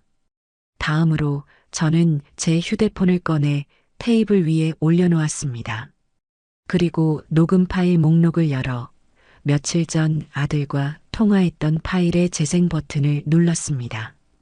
이 집을 팔아서 저희는 방배동 쪽에 새 아파트 하나 얻고 어머니는 근처에 아담한 오피스텔 하나 얻어드리면 어떻겠냐고. 그야 당연히 저희가 더 많이 가져야죠. 저희는 이제 시작하는 젊은 부부고. 아들의 목소리가 거실에 선명하게 울려 퍼지자 현수의 얼굴은 하얗게 질려버렸습니다. 그는 믿을 수 없다는 듯 저와 휴대폰을 번갈아 쳐다보았어요. 소파에 누워있던 민주도 상체를 벌떡 일으켰습니다. 마지막으로 저는 며느리의 SNS를 캡처해서 인쇄한 종이들을 그들 앞에 펼쳐놓았습니다. 해시태그 시어머니 찬스, 인생 역전의 기회라는 해시태그와 함께 병원과 명품, 모델하우스 사진이 뒤섞인 그 증거물들을 본 민주의 얼굴에서는 핏기가 완전히 사라졌습니다. 그녀의 입술이 경련을 일으키듯 파르르 떨리는 것이 보였어요. 거실에는 무거운 침묵이 흘렀습니다. 오직 제가 넘기는 종이 소리와 그들의 거친 숨소리만이 들려올 뿐이었죠. 모든 증거를 테이블 위에 전시한 저는 비로소 고개를 들어 그들을 똑바로 마주 보았습니다. 그리고 제 인생에서 가장 차갑고 가장 고요한 목소리로 입을 열었습니다. 지훈이 말이 맞더구나. 제 말에 아들과 며느리가 움찔했습니다. 저는 그들의 눈을 피하지 않고 말을 이었습니다. 내가 이 집을 팔아서 너희를 더 좋은 곳으로 보내주려고 한다. 그 순간 민주의 눈이 순간적으로 반짝이는 것을 저는 놓치지 않았습니다. 이 상황에서도 탐욕을 버리지 못하는 어리석은 모습이었죠. 저는 그 희미한 희망의 불씨마저 짓밟아버리기 위해 미소마저 지으며 마지막 문장을 내뱉었습니다. 그러니 너희 두 사람은 당장 내 집에서 나가주면 되겠구나. 제 말이 끝나자마자 거실의 공기는 그대로 얼어붙었습니다. 소파에 앉아있던 아들 현수는 마치 난생 처음 들어보는 외국어를 들은 사람처럼 멍한 표정으로 저를 쳐다봤고 상체를 일으켰던 며느리 오민주는 경악으로 얼어붙은 채 입만 뻐끔거리고 있었죠. 그 짧은 정적을 깬 것은 며느리의 귀를 찢는 듯한 비명이었습니다. 지금 뭐라고 하셨어요, 어머님? 정신이 어떻게 되신 거 아니에요? 저희더러 나가라니 이게 말이 되는 소리냐고요. 조금 전까지 아파서 죽겠다던 환자는 어디 가고 성난 살쾡이 같은 여자만 남아 있었습니다. 민주는 소파에서 벌떡 일어나 믿을 수 없다는 듯 제게로 다가오며 소리쳤습니다. 그녀의 얼굴은 분노와 당혹감으로 붉게 달아올라 있었어요. 저희가 이 집에서 어머님 모시고 산 세월이 몇 년인데요. 그동안 들어간 생활비는 어쩔 것이며 저희가 이 집에 들인 정성은 또 어쩔 건데요. 이제 와서 다 늙은 어머님을 누가 모셔준다고 저희를 내쫓으세요? 은혜도 모르시는 거예요? 은혜라니. 저는 기가 막혀 헛웃음이 나왔습니다. 제 돈으로 호의호식하며 저를 식모 취급하고 제 집을 팔아넘길 궁리까지 한 사람들이 은혜를 입에 올리다니요. 그 뻔뻔함의 깊이를 가늠할 수조차 없었습니다. 옆에 있던 아들 현수도 그제야 정신을 차렸는지 자리에서 일어나 제 팔을 붙잡으며 애원하기 시작했습니다. 엄마, 왜 이러세요, 갑자기. 우리가 뭘 그렇게 잘못했다고 집을 나가라고까지 하세요. 네. 엄마, 제발 진정하고 말씀하세요. 이건 아니잖아요. 우리가 가족인데 어떻게 이럴 수가 있어요. 아들의 목소리는 절박했지만 그 안에는 진정한 반성이나 뉘우침은 없었습니다. 오직 이 상황을 어떻게든 모면하고 싶어하는 비겁한 발버둥만이 느껴질 뿐이었죠. 저는 제 팔을 붙잡은 아들의 손을 차갑게 뿌리쳤습니다. 그리고 테이블 위에 놓인 증거물들을 손가락으로 가리켰습니다. 잘못한 게 없다고? 너희 눈에는 이것들이 보이지도 않느냐? 내 돈으로 온갖 사치를 부리고 내 등 뒤에서는 나를 ATM기 취급하고 심지어 내 집을 팔아넘길 계획까지 세운 것들이 이제 와서 잘못한 게 없다고 발뺌을 해?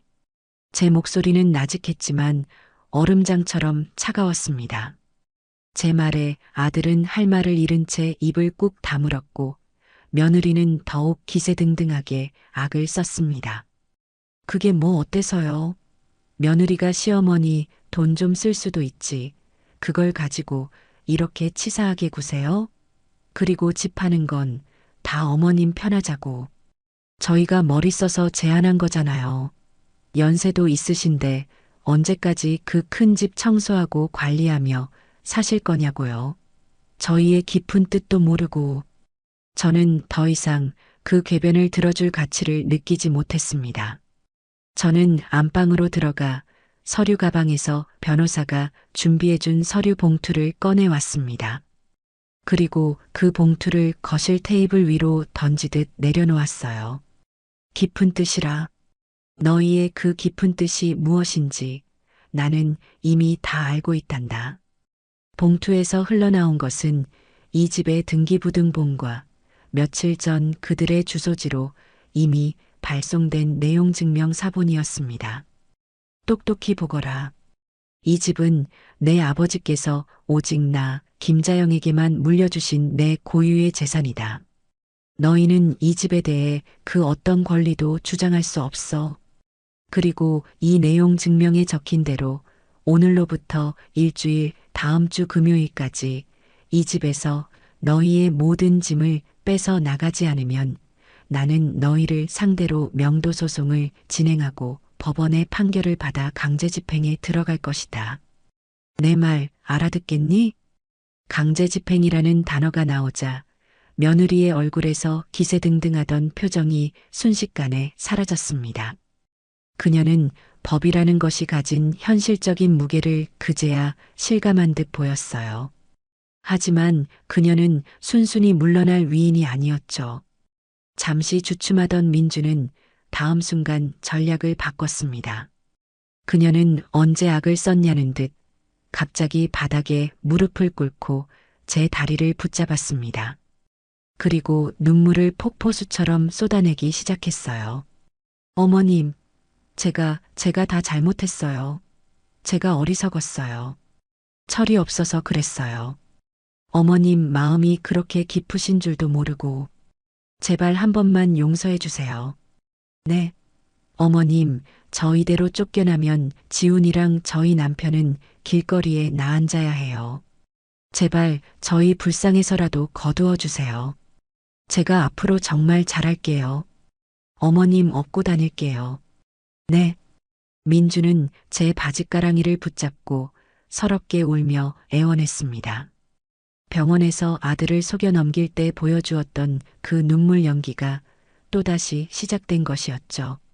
아들 현수는 그 모습에 마음이 약해졌는지 제 옆에서 함께 무릎을 꿇었습니다. 엄마, 제발 민주가 저렇게까지 싹싹 빌잖아요. 한 번만, 이번 한 번만 용서해 주시면 안 될까요? 제가 앞으로 민주 교육 똑바로 시킬게요. 다시는 엄마 속 썩이는 일 없도록 할게요. 제 얼굴 봐서라도 제발요. 두 사람이 제 앞에서 무릎을 꿇고 눈물로 호소하는 광경은 실로 가관이었습니다. 예전에 저였다면 마음 약한 아들의 저 말 한마디에 며느리의 저 악어의 눈물에 또다시 속아 넘어갔을지도 모릅니다. 하지만 저는 더 이상 과거의 김자영이 아니었습니다. 저는 제 다리를 붙잡은 며느리의 손을 경멸스럽게 내려다보며 싸늘하게 입을 열었습니다. 그 더러운 눈물, 당장 그치지 못할까? 제 말에 민주의 울음소리가 순간 멈칫했습니다. 내가 흘리는 그 눈물이 나를 속이기 위한 연기라는 것을 내가 모를 것 같으냐? 그리고 한 가지 더. 저는 몸을 숙여 민주의 눈을 똑바로 쳐다보며 한 글자 한 글자 힘주어 말했습니다. 다시는 너의 그 더러운 입에 내 손주, 지훈이의 이름을 올리지 마라. 내가 지훈이를 위한다는 그 말이 내게는 세상에서 가장 역겨운 소리로 들리니 제 눈에 담긴 서늘한 살기를 읽었는지 민주는 저도 모르게 제 다리를 놓쳤습니다. 그녀의 눈에 처음으로 공포가 어리는 것을 보았어요. 저는 자리에서 일어나 두 사람을 내려다보며 마지막 통보를 했습니다. 일주일이다. 그 안에 너희 스스로 나가지 않으면 나는 내 방식대로 너희를 끌어낼 것이다. 그 과정에서 너희가 어떤 수모를 겪게 되든 그건 모두 너희가 자초한 일이니 나를 원망하지 마라. 그 후 일주일은 그야말로 지옥 같은 시간이었습니다. 아들과 며느리는 포기하지 않고 온갖 방법으로 제 마음을 돌리려 애썼습니다. 현수는 매일 밤 제 방문 앞에서 제가 어렸을 적 좋아했던 음식을 사들고 와 용서를 빌었고 민주는 갑자기 살가운 며느리로 돌변해 제 어깨를 주무르거나 제가 좋아하는 드라마를 함께 보자고 청하기도 했습니다. 하지만 그들의 모든 행동은 제게 그저 가증스러운 연기로만 보일 뿐이었어요. 저는 그들에게 눈길 한 번 주지 않고 투명인간처럼 대했습니다. 식사도 제 방에서 혼자 해결했고 그들이 말을 걸어오면 아무것도 듣지 못했다는 듯 제 할 일만 했습니다. 그들의 발악이 거세질수록 제 결심은 더욱 단단해져만 갔습니다. 그들은 자신들이 저지른 잘못을 반성하는 것이 아니라 오직 이 안락한 보금자리와 돈줄을 잃게 될까봐 두려워하고 있을 뿐이라는 것을 저는 너무나도 잘 알고 있었으니까요. 그들의 저항은 그들의 죄를 더욱 선명하게 드러내는 증거가 될 뿐이었습니다. 제가 제시한 일주일의 마지막 날이 밝았습니다. 그동안 아들 내외의 회유와 협박, 눈물 어린 호소는 계속되었지만 제 마음은 바위처럼 흔들리지 않았습니다. 오히려 그들의 뻔뻔한 연극을 지켜보며 제 결심은 더욱 확고해졌죠. 마침내 모든 것을 포기했는지 그날 아침 집안의 분위기는 폭풍이 휩쓸고 간 뒤처럼 고요했습니다. 아들은 일찌감치 포장이사 업체에 전화를 걸었고 며느리는 퉁퉁 부은 눈으로 자기 방에 틀어박혀 나오지 않았습니다. 저는 그 모든 상황을 제 방에서 조용히 지켜보았습니다. 오후가 되자 이삿짐 센터 트럭이 골목으로 들어서는 것이 보였습니다. 건장한 남자 직원들이 집으로 들어와 짐을 싸기 시작했어요. 저는 거실 소파에 앉아 그 광경을 말없이 지켜보았습니다. 가장 먼저 제 눈에 들어온 것은 며느리 민주의 행동이었습니다. 그녀는 직원들에게 일일이 지시하며 고가의 가구와 가전제품들을 모두 자기네 짐이라며 챙기기 시작했습니다. 제가 혼술합시고 큰맘 먹고 사주었던 75인치 텔레비전, 이 집에 이사 오면서 장만한 이탈리아제 가죽 소파, 양문형 냉장고와 드럼, 세탁기까지 그 모든 것들이 마치 원래부터 자기 소유였다는 듯 당연하게 포장되고 있었습니다. 이거 조심해서 다뤄주세요. 스크래치 나면 안 되니까요. 그 소파 작년에 백화점에서 1,000만 원 넘게 주고 산 거란 말이에요. 민주는 직원들 옆에 서서 날카롭게 지시하며 자신의 재산을 챙기는데 여념이 없었습니다.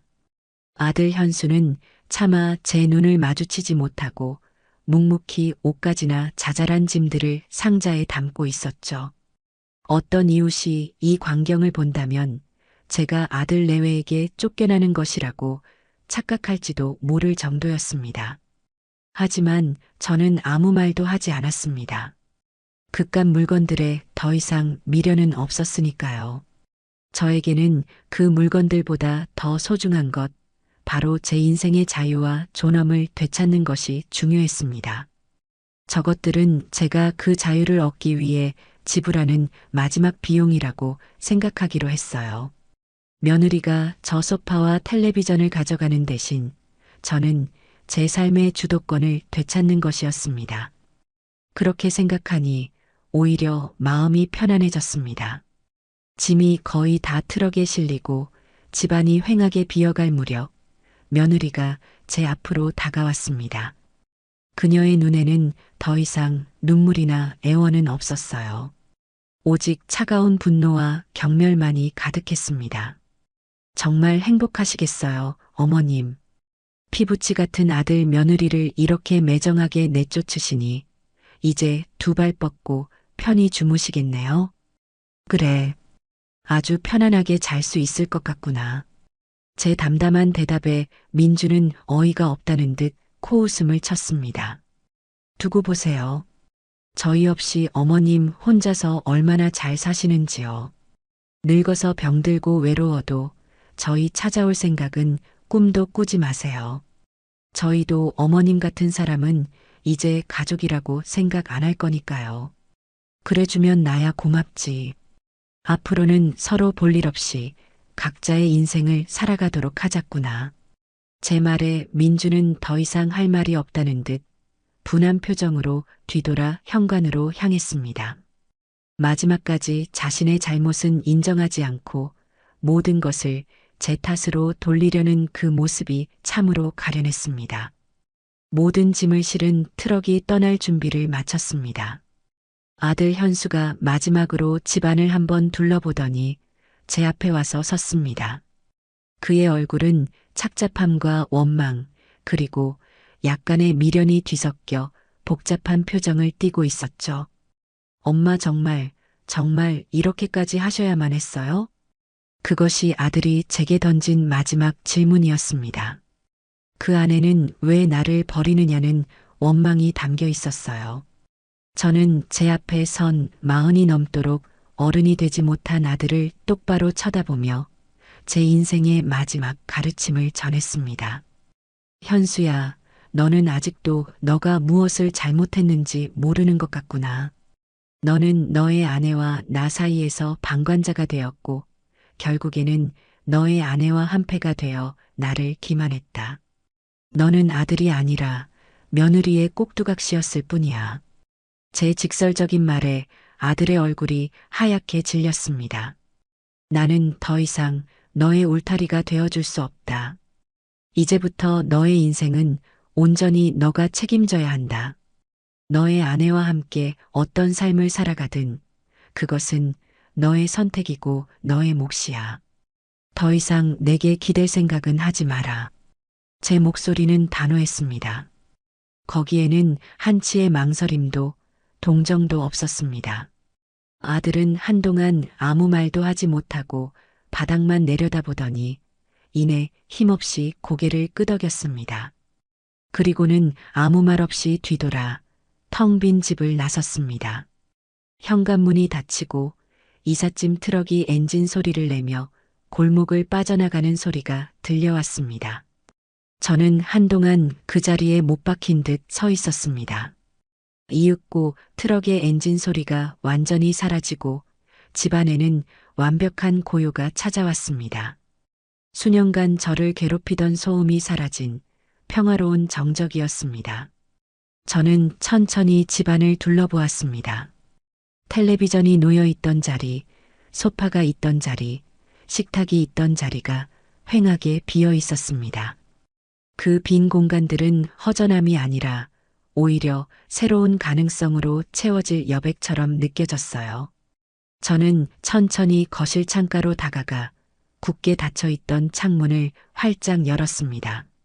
시원한 바깥 공기가 집 안으로 쏟아져 들어오며 묵은 먼지와 함께 지난 세월의 아픔과 원망까지도 모두 씻어내는 듯 했습니다. 저는 깊게 숨을 들이마셨습니다.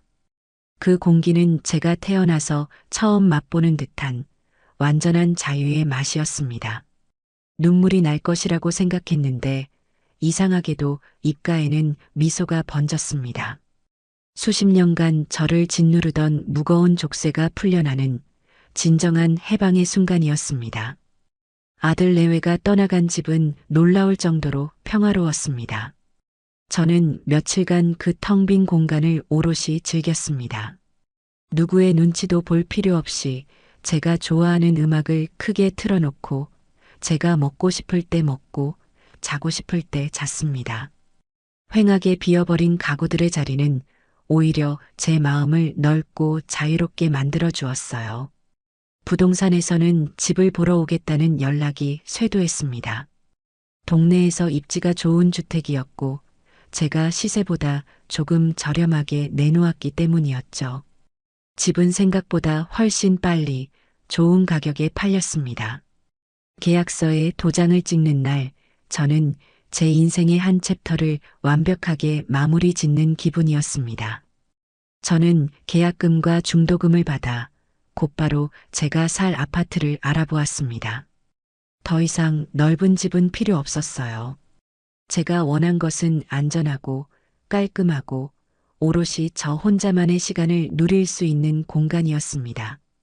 며칠을 밟은 판 끝에 저는 도심의 한적한 주택가에 있는 신축 아파트를 계약했습니다. 방 2개에 거실 하나. 하나는 제 침실로, 다른 하나는 손주 지훈이가 언제든 와서 편히 머물다 갈 수 있는 방으로 꾸밀 생각이었습니다. 집을 팔고 남은 목돈은 허투루 쓰지 않았습니다. 변호사와 재무 상담사의 조언을 받아 제 노후를 보낼 안정적인 연금 상품에 가입하고 나머지는 손주 지훈이의 이름으로 교육비 통장을 만들어 차곡차곡 넣어두었습니다. 이 돈은 아들이나 며느리가 절대 손댈 수 없도록 지훈이가 성인이 된 후에야 찾을 수 있도록 안전장치를 걸어두는 것도 잊지 않았죠. 새 아파트로 이사하던 날 저는 작은 행복을 느꼈습니다. 제가 직접 고른 아담한 소파와 식탁, 그리고 제 취향이 고스란히 담긴 그릇들을 정리하며 비로소 제 인생의 주인이 된 것 같다는 생각을 했어요. 베란다에는 작은 화단을 만들어 제가 좋아하는 꽃들을 심었습니다.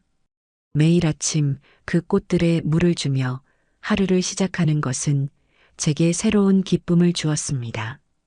저는 더 이상 누군가를 위해 밥을 하거나 청소를 하지 않았습니다. 오직 저 자신을 위해 요리하고 저 자신을 위해 집을 가꾸었죠. 문화센터에 등록해 그동안 배우고 싶었던 서예를 배우기 시작했고 동네 도서관에서 책을 빌려 읽으며 오후 시간을 보냈습니다. 제 삶은 조용했지만 그 어떤 때보다 풍요롭고 충만했습니다. 그렇게 몇 달의 시간이 평화롭게 흘렀습니다. 그러던 어느 날 저녁 모르는 번호로 전화가 한 통 걸려왔습니다.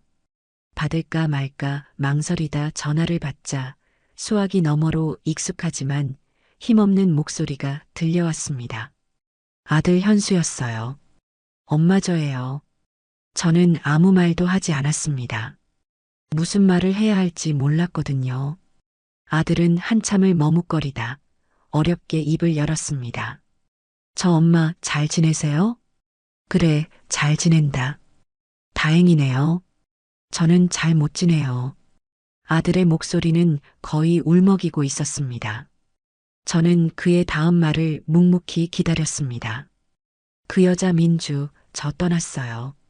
엄마한테서 받은 돈으로 오피스텔 보증금이며 위자료까지 다 챙겨서 저 몰래 다른 남자 만나고 있었나 봐요. 제가 무능해서 더 이상 같이 못 살겠다면서 얼마 전에 짐 싸서 나가버렸어요. 저는 그 말을 들었지만 아무런 감흥이 일지 않았습니다. 놀랍지도 통쾌하지도 않았어요. 그저 올 것이 왔구나 하는 생각뿐이었습니다. 저는 지금 친구 집을 전전하면서 지내고 있어요. 가진 돈도 다 떨어지고 일도 손에 안 잡히고 엄마, 제가 정말 잘못했어요. 제가 정말 죽을 죄를 지었어요. 그때 엄마 말씀 들었어야 했는데 엄마, 저 너무 힘들어요. 저 좀 도와주시면 안 될까요? 아들은 결국 울음을 터뜨리며 제게 돈을 요구했습니다. 예전 같았으면 당장이라도 달려가 아들을 보듬고 남은 돈이라도 긁어 모아 주었을 테지만 이제 저는 그럴 수 없었습니다. 현수야. 저는 차분하게 아들의 이름을 불렀습니다. 너의 인생은 너의 것이라고 내가 분명히 말했을 텐데 나는 더 이상 너의 금전적인 문제를 해결해 줄 수 없다. 스스로 일어서거라. 그게 너가 지은 죄에 대한 벌이고 너가 앞으로 살아가야 할 방법이다. 엄마 어떻게 그렇게 매정하세요? 그래도 제가 엄마 아들이잖아요. 아들이기 이전에 너는 한 가정을 책임져야 할 성인 남자였다. 그 책임을 방기한 것은 너 자신이야. 저는 단호하게 선을 그었습니다. 하지만 마지막 한 가닥의 끈은 남겨두었어요. 다만 지훈이는 보고 싶구나. 지훈이 보고 싶으면 언제든 연락하렴. 그리고 밥은 굶지 말고 다니고. 그 말을 끝으로 저는 전화를 끊었습니다. 마음이 아프지 않았다면 거짓말이겠지만 후회는 없었습니다. 이것이 제가 제 아들에게 해줄 수 있는 마지막 사랑의 방식이었습니다. 주말에 저는 아들과 연락해 지훈이를 만났습니다. 약속 장소에 나타난 아들은 몇 달 사이에 깡마르고 초췌해져 있었습니다. 하지만 저는 애써 그 모습을 외면하고 지훈이의 손을 잡는데 집중했어요. 아빠와 단둘이 지내서인지 아이는 예전보다 조금 어두워 보였지만 저를 보자마자 환하게 웃으며 품에 안겼습니다. 할머니, 보고 싶었어요. 우리 강아지 할머니도 너무너무 보고 싶었어. 저는 지훈이를 데리고 백화점으로 갔습니다. 아이의 옷과 신발, 장난감을 사주고 아이가 가장 좋아하는 돈가스를 사주었어요. 지훈이는 오랜만에 편안한 얼굴로 제잘거리며 즐거워했습니다. 집으로 돌아오는 길, 제 손을 꼭 잡은 지훈이가 물었습니다. 할머니, 이제 엄마는 안 와요? 저는 잠시 아이의 눈을 들여다보다가 솔직하게 말해주기로 했습니다. 응, 엄마는 아주 멀리 갔단다. 이제는 할머니랑 아빠랑 우리 지훈이랑 셋이서 더 씩씩하고 행복하게 살아야 해. 지훈아, 걱정하지 마. 할머니가 언제나 너의 가장 든든한 버팀목이 되어줄게. 무슨 일이 있어도 할머니는 항상 지훈이 편이야. 약속? 제 말에 아이는 고개를 끄덕이며 제 품에 다시 한번 꽉 안겼습니다. 그 작은 온기를 느끼며 저는 비로소 깨달았습니다. 제가 그 지옥 같은 집에서 뛰쳐나와 지키고 싶었던 것이 바로 이것이었음을. 이 아이의 순수한 미소와 따뜻한 온기, 그리고 평화로운 미래. 제2의 인생은 바로 이 순간부터 진짜로 시작되는 것이었습니다.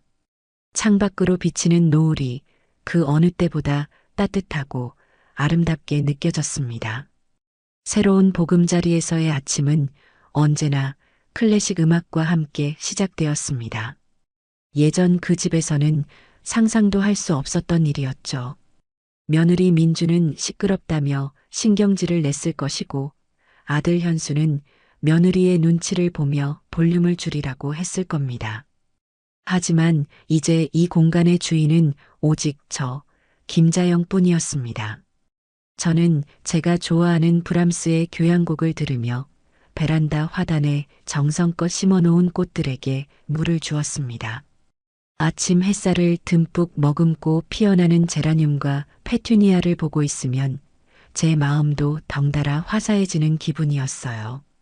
예전에는 누군가를 위해 밥을 짓고 집을 치우는 것이 제 아침의 의무였다면 이제는 오롯이 저 자신을 위한 시간을 가꾸는 것으로 하루를 열었습니다.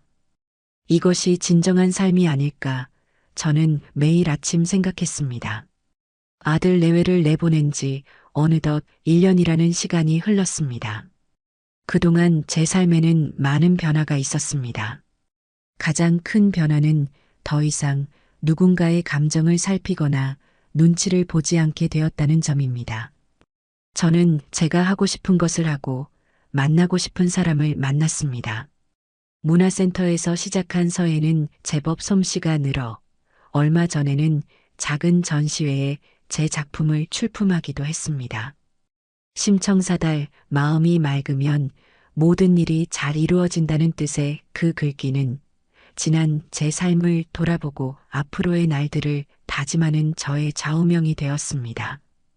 함께 서예를 배우는 친구들도 생겼어요.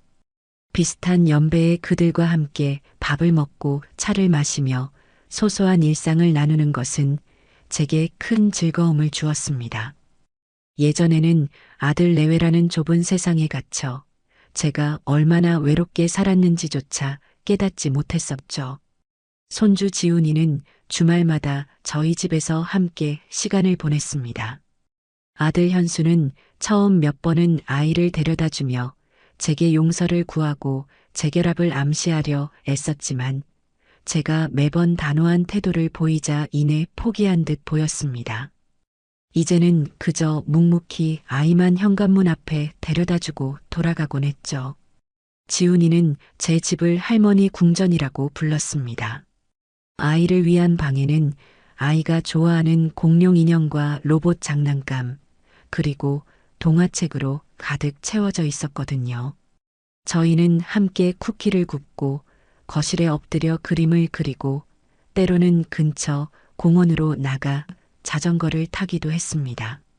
아이의 얼굴에서는 예전의 그늘이 점점 옅어지고 본래의 밝고 명랑한 모습을 되찾아가고 있었습니다. 할머니, 저는 할머니랑 사는 게 제일 좋아요. 어느 날 제 무릎을 베고 누워 동화책을 보던 지훈이가 불쑥 말했습니다. 저는 아이의 머리를 쓰다듬으며 대답했어요. 할머니도 우리 지훈이랑 함께 있는 지금이 제일 행복하단다. 그것은 진심이었습니다. 저는 더 이상 과거에 얽매이지 않았습니다. 아들과 며느리에 대한 원망이나 미움 같은 감정은 시간이 흐르면서 무뎌지고 희미해져 갔습니다. 그들은 이제 제 삶의 일부가 아니었고 가끔씩 떠오르는 희미한 흉터 같은 존재일 뿐이었습니다. 그러던 어느 날 문화센터 친구들과 점심을 먹고 헤어져 집으로 돌아오는 길이었습니다. 아파트 단지 앞 상가에서 우연히 예전 동네에서 가깝게 지냈던 이웃을 마주쳤습니다. 저를 알아본 그 이웃은 반가워하며 제게 다가왔죠. 어머, 자영 씨, 여기서 다 만나네. 이 근처로 이사 오셨어요? 얼굴이 아주 환해지셨네. 네, 안녕하세요. 어쩌다 보니 그렇게 됐네요. 잘 지내시죠? 오랜만에 만난 이웃과의 대화는 자연스럽게 아들 내외의 소식으로 이어졌습니다. 저는 굳이 묻지 않았지만 그 이웃은 제가 궁금해할 것이라고 생각했는지 먼저 입을 열었어요. 참, 자영 씨 아드님 소식 들었어요? 그 예쁘장하던 며느리랑 결국 이혼했다면서요? 쯧쯧, 듣자 하니 며느리가 위자료를 단단히 챙겨서 다른 남자한테로 갖다나 봐. 아드님은 지금 월세방 전전하면서 아주 힘들게 지낸다고 하더라고. 사람이 어쩜 그렇게 한순간에 훅 갈 수가 있는지 몰라. 저는 그저 묵묵히 듣고만 있었습니다. 마음속에 어떤 동요도 잃지 않았어요. 그들의 불행이 제 행복의 증거가 되는 것은 아니었으니까요. 그들은 그들이 뿌린 씨앗의 열매를 거두고 있을 뿐이었습니다. 이웃은 제 담담한 표정을 보며 말을 이었습니다. 그래도 자영 씨는 그때 정말 잘 결정하신 거야. 우리가 뒤에서 얼마나 걱정했는지 몰라. 그 며느리 동네에서도 소문이 안 좋았잖아. 자영 씨 돈 보고 결혼한 거라는 둥, 시어머니를 아주 종 부리듯 한다는 둥. 다들 쉬쉬해서 말은 못했지만 언젠가 한 번은 터질 줄 알았지. 아무튼 지금이라도 이렇게 편안하게 사시는 것 보니 내가 다 속이 시원하네. 이웃과의 대화를 마치고 집으로 돌아오며 저는 많은 생각을 했습니다. 결국 모든 것은 제자리로 돌아가는구나. 탐욕과 거짓으로 쌓아 올린 성은 언젠가는 무너지게 마련이고 진실과 성실함은 더디더라도 결국 빛을 발하게 되는구나. 제가 겪었던 고통의 시간들이 결코 헛된 것이 아니었음을, 그것은 제가 진정한 제 삶을 찾기 위한 하나의 과정이었음을 비로소 깨달았습니다. 그 주말, 지훈이가 저희 집에서 함께 저녁을 먹고 있을 때였습니다. 텔레비전 뉴스에서 어려운 이웃을 돕자는 캠페인이 나오고 있었어요. 그 모습을 물끄러미 보던 지훈이가 제게 물었습니다. 할머니, 저 사람들은 왜 저렇게 힘들게 살아요? 세상에는 여러 가지 이유로 어려움을 겪는 사람들이 있단다. 돈이 없어서 아파도 병원에 가지 못하는 사람도 있고, 살 집이 없어서 추운 겨울을 길에서 보내야 하는 사람도 있지. 정말요? 너무 불쌍하다. 지훈이는 진심으로 안타까운 표정을 지었습니다. 저는 그런 아이의 모습이 기특해서 머리를 쓰다듬어주며 말했어요. 그래서 우리는 우리가 가진 것을 나눌 줄 알아야 한단다. 아주 작은 것이라도 괜찮아. 어려운 사람들을 돕고 함께 살아가려고 노력하는 마음이 중요한 거야. 다음 날 저는 지훈이의 손을 잡고 주민센터에 갔습니다. 그리고 제 이름과 지훈이의 이름으로 매달 일정 금액을 불우한 이웃을 위해 기부하겠다는 신청서를 작성했습니다. 큰 금액은 아니었지만 그것은 제게 큰 의미가 있는 행동이었습니다. 과거에 저는 오직 제 가족, 제 아들과 며느리라는 좁은 울타리 안에 갇혀 있었습니다. 그들을 위해 제 모든 것을 바쳤지만 돌아온 것은 배신과 상처뿐이었죠.